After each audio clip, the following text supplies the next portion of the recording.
Առաջարկ Հայաստանին ծրագրի առանցքային դրույթի մասին Գագիկ Ծառուկյանի հայտարարությանն անմիջապես հաջորդեցին քաղաքական գնահատականներ։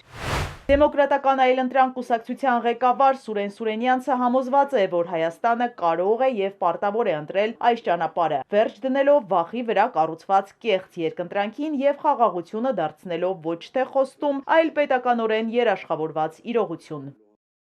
Այսօր մեզ առաջարկվում է խաղաղության մի ձևաչափ, որը կառուցված է միակողմանի զիջումների, ուժի մշտական սպառնալիքի և խաղաղություն բառի ներքո նոր պահանջների ընդունման վրա։ Այս մոտեցումը ծնում է նոր ճգնաժամերի ռիսկ։ Այս պայմաններում երաշխավորված խաղաղություն գաղափարը դառնում է սկզբունքային քաղաքական այլընտրանք։ Այն խաղաղությունը դիտարկում է ոչ թե որպես հույս կամ հայտարարություն, այլ որպես ինստիտուցիոնալ, իրավական և վերահսկելի պայմանավորվածությունների համակարգ։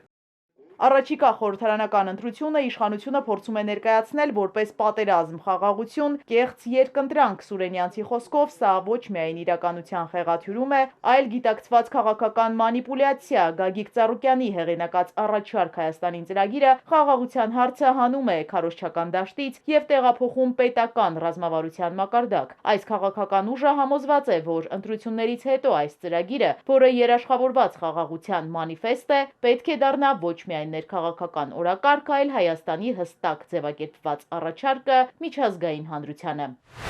Իշխանությունը շարունակում է խաղարկել խաղաղության իր թվացյալ մենաշնորհը, գրել է Դեմկուսի փոխնախագահ Նարինե Դիլբարյանը։ Անդրադառնալով կոնցեպտում նշված նոր պահանջներ, ուժի սպառնալիք, մեզանից նոր զիջումներ և խաղաղության պատրանք իրավիճակին, նշել է, որ սա շատ կարևոր շեշտադրում է, որը կարող է միջազգային քաղաքական, իրավական պայմանավորվածություններով կնքված վերահսկելի խաղաղություն ապահովել մեր սահմաններին։ Երաշխավորված խաղաղությունը նշանակում է իրական դաշնակիցների և գործընկերների հետ ամենօրյա աշխատանք, կայուն դիրքորոշում։ Երաշխավորված խաղաղությունը նաև իրական ժողովրդավարության երաշխիք է և ընտրողներին դեպի ընտրատեղամասեր տանող վստահություն։ Հայաստանը պետք է ընթանա այս ճանապարհով, այլընտրանք չկա, գրել է Դիլբարյանը։ Իզաբելլա Հովհաննիսյան, Էպիկենտրոն։